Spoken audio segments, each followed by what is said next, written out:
Nanindigan si Pangulong Bongbong Marcos na sapat ang supply ng pangunahing pagkain sa bansa sa gitna ng tumataas na presyo ng mga produktong petrolyo. Kasama na riyan ang bigas, mais, gulay, asukal, isda, karne, manok at itlog.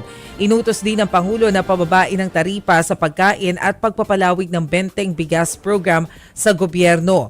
Alisin din daw ang toll fee sa mga fish port para makatulong na pababain ang gasto sa pagde-deliver ng pagkain mula sa pantalan papunta sa merkado. Although nabanggit niya na ito before, I think ang bago dun sa mga nailatag ng Pangulo kanina ay yung sinabi niya na bibilhin ng Department of Agriculture at saka ng local government units yung mga sobrang produksyon ng mga magsasaka. Kasi nakita po natin, kagaya ng coverage ni Gio Robles nung nakaraan, hindi na nag-e-effort yung mga farmers na iani o anihin yung mga gulay kasi wala na silang pambayad ng petrolyo para sa mga traktora.